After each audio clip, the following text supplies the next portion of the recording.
rocking with it.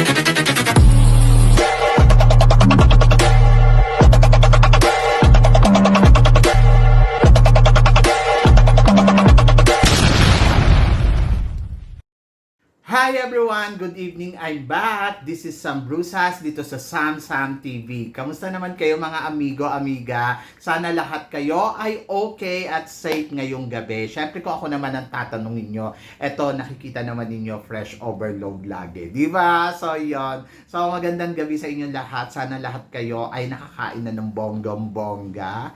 At sana lahat kayo ay masaya ngayong Sunday. Actually, nakapagsimba ako kanina kaya natutuwa ako. Tapos pagdating ko dito sa bahay, nakapagpahinga ako, nakatulog ako ng bonggang-bongga, and then, ayan, so nakapag-exercise din, lakad-lakad, so marami akong nagawa, in fairness naman.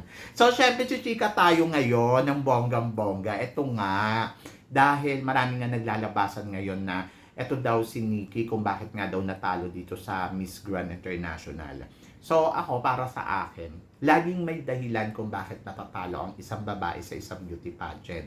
Kahit anong ganda pa niya, laging may rason kung bakit hindi siya napapasama sa final cut, bakit hindi siya nakarating sa dulo ng competition. May dahilan yon. At kung ano man yung dahilan yon, ay sila lang din ang nakakaalam nun. So sa mga naglalabasan naman dyan sa social media, hindi natin alam kung ano ba ang eksaktong totoo talaga na nangyari. Maaaring yes, totoo, maaaring no. So ang akin lang, sana i-accept na lang natin na minsan sa isang kandidata na inilalaban natin ay napi-fail din naman. Hindi naman sa lahat ng oras ay laging pasok ang Pilipinas. Imaginein mo nga, di ba? Dati sa Miss Universe parang taon-taon talaga failed tayo. So nakaranas ako na parang hope ako na 20 years talaga napi-failed ang Pilipinas. So nakakaloka yun kung iisipin mo. Pero huwag tayo mawawala ng pag-asa kasi hindi naman lahat ng oras ay ganun na mangyayari. Darating at darating tayo sa momento na mananalo tayo, darating tayo sa momento na talagang magsasucess tayo. Pero sana lang guys, ang akin lang, maiwasan na natin yung kung ano-ano yung mga sinasabi natin. Kasi syempre, nag-feedback yun sa atin, tayong mga Pilipino. Kumbaga, parang hindi lang tayo napasama sa semifinals kung ano yung mga pinagsasabi natin dyan sa social media. And then at the end of the story, anong iisipin nila sa atin? Hindi lang ng Miss Grand ha. Kahit sinong pageant, anong iisipin nila sa mga Pilipino na diktador tayo, na hindi tayo marunong tumanggap ng pagkatalo, na nandoon na parang minsan wala sa lugar yung mga sinasabi natin, toxic tayo. So sana maiwasan natin yon. Hindi lang sa Miss Grand, sa lahat ng pageant. Kasi minsan napupuna ako din kapag natatalo talaga tayo sa pageant, grabe na yung sinasabi natin doon sa organization. Katulad na lang halimbawa ng Miss World or ng Miss Globe or ng Miss Universe last year. Marami din tayong sinabi about Kunan.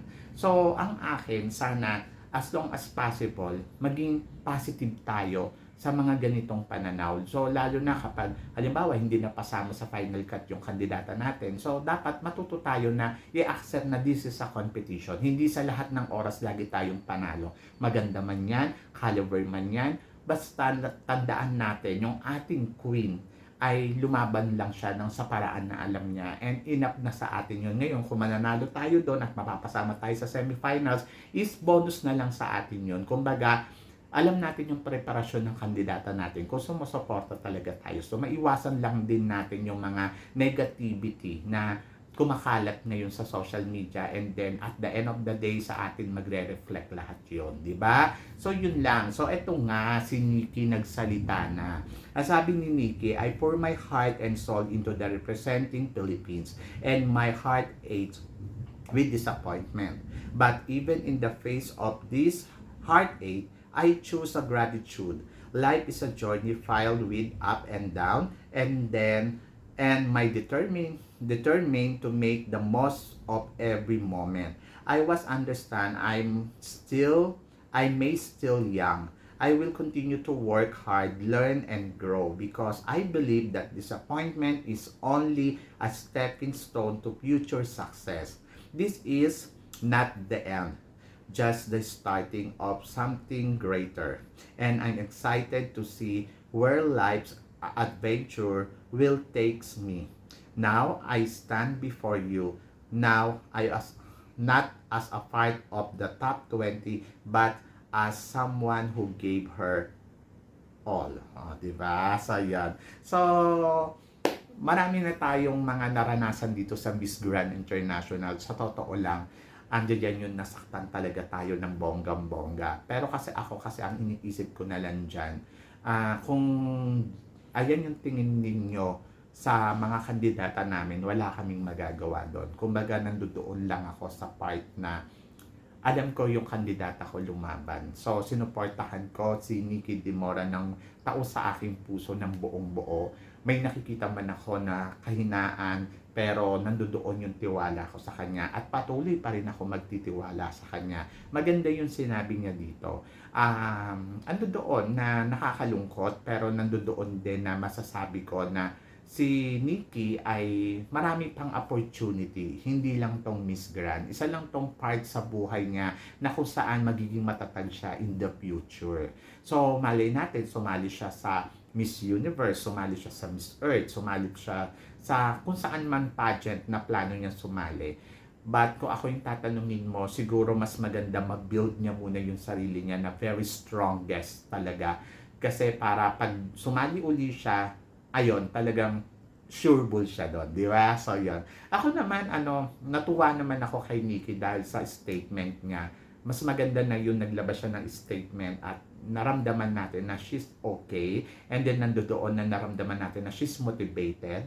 And then, at least, meron pa siyang plano na lumaban uli in the future. Kasi sinabi naman niya na is not the end. So, ibig sabihin nun, may plano pa siya sa in the future. So, I hope so.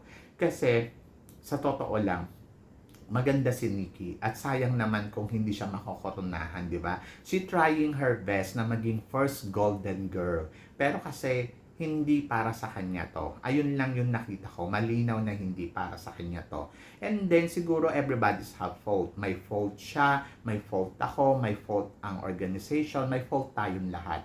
Kasi, ganun eh. So, dapat matutulan tayo sigurong umaccept and then after that, stand up again and then try to another thing. More than to mag-focus lang doon sa pangit na nangyari. Kasi ako, mas gusto ko na makita ko si Nikki na ipagpatuloy niya kung ano yun nasimulan niya and then go to the another journey, di ba? So, yun lang. Pero dapat, sa pagpunta niya sa another journey niya, baon-baon niya yung experience niya dito sa Miss Grand. Kasi, importante yun.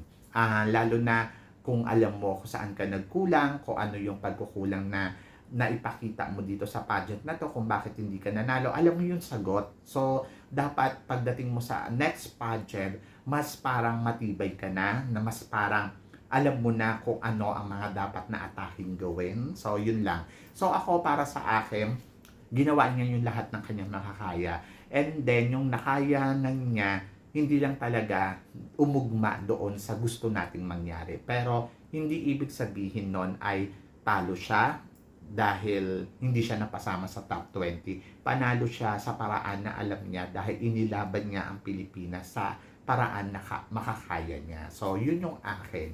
Kaya mabuhay ka, Nikki. Keep it up. O, diba? Doon naman sa nagtatanong sa akin na kung ito ba sila, Madam Margie ay dapat bang pumunta o nanood ng Miss Grand. Choices nila yon guys. So, ako para sa akin, it's okay. Kung gusto nilang supportahan si Nikki. And then, kahit sabihin pa natin na Miss Universe pa to si Margie Moran, nakakatuwa nga eh. Kasi, isa siyang Miss Universe pero alam mo yun, nandito siya. Eh bakit naman si Laila Lopes, she's a Miss Universe pero nagpunta siya sa supranational at nanood, di ba? So kahit saan silang pageant pwede. Huwag niyo naman sabihin guys na nako dapat hindi ka napupunta diyan, Miss Universe ka. No, kung doon siya masaya, hayaan natin. So sana lang talaga ang akin lang sana lang na-introduce siya kay Mr. Nawat and then sana nabigyan siya ng warm welcome ni Mr. Nawat, naasikaso siya ng maigi kasi syempre she's a Miss Universe, she is a 1973 Miss Universe, di ba? So ayun lang yung akin, sana nabigyan siya talaga ng magandang momento or magandang experience doon sa loob ng Miss Grand. sa loob ng show ng Miss Grand. Hindi man siya nakapaglakad sa red carpet, okay lang yon para sa akin. Naloka lang ako kasi si Miss Aura, nabigyan nila ng magandang eksena. Nakita ko, may napanood ako kaninang clip kanina, na nakita ko pinaglakad nila si Miss Aura ng bonggang-bongga doon sa red carpet. Hindi ko lang alam kung nakalakad din doon si Margie Moran saka si Mr. Arnold. Hindi ko kasi nakita kasi hindi ko naman pinanood yung eksenang ganon. Pero sabi ko nga sa inyo, hindi naman lahat ng eksena nila ipinapanood ko. Doon lang ako sa mga importanteng momento, pero hindi ko nakita kung naglakad ba si Miss Margie Moran doon sa red carpet. Kung nakapaglakad siya doon at napakilala siya na she's a Miss Universe, ay ang ganda. Pero sana naman nagawa yun ng Miss Grand kasi kung si ano nga di ba? Si Miss Aura nga na wala namang kaora-ora. Nakalakad ng bonggang-bongga daw. Naloka ako kasi sabi ko, anong ginagawa niya doon? Bakit naglalakad siya? So yon. So di ba? Nabigyan ng maganda spotlight. Kailangan ba doon? So yon. Ayun lang yung akin. Kung nabigyan niyo si Miss Aura, dapat nabigyan niyo rin yung past beauty queen ng Miss Universe. Kasi for sure, bago pa magkaroon ng Miss Grand, reyna na si Miss Margie Moran, di ba? And for sure, kilala siya ni Mr. Nawat. Kasi sino ba namang hindi nakakakilala sa mga Miss Universe? Eh kung mahilig siya sa Miss Universe, for sure, kilala niya si Miss Margie Moran na privilege niya yon na nanood sa pageant niya ng bonggang-bongga. Di ba? So yun. Ayun lang yung akin. Ayun lang yung sa side ko. For sure, nahiya siya nang niligwak niya si Philippines at hindi siya makatingin sa mga mata nila Mr. Arnold at saka ni Mr. Margie Moran ng diretso. Yun lang yung alam ko. Charot. So, yun. Anyway, so, congratulations pa rin kay Nikki Dimora. I'm so proud of you, na. And I hope na makabalik ka sa mundo ng pageant, na talagang full recovery ka mula sa bad experience mo man dito sa Miss Grand. Hindi ko siya matawag na bad or good. Basta siguro yung experience mo, i-keep mo yon and then learn to your experience tulad ng sinasabi mo. And then, ayun, in one day, lumabas ka na isang butterfly na sobrang ganda at para pumunta uli sa mga susunod na pageant and then try mo to get the crown and then join again sa international pageant. Di ba? So, laban lang, Nikki. Nakaka-proud ka. So, sa amin, proud ako sa iyo and then patuloy mo makukuha ang support ako 100%. So, yan. So, laban lang, Nikki. Kaya mo yan. Ako naman ay tiwala sa ganda na meron ka, sa galing na meron ka. Siguro, kailangan mo lang din talaga kumuha ng experience pa more para sa susunod, mas matibay ka, mas strongest woman ka, na alam mo yon, kaya mong lumaban sa international pageant na makukuha mo na ang crown. So, yon. So, bata pa naman si Nikki, kaya yan ni Nikki.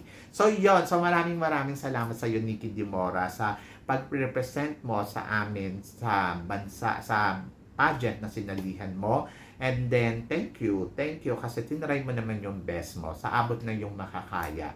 Anyway, so good luck and God bless you. Syempre sa inyong lahat, guys, ano guys ang masasabi ninyo about Nikki?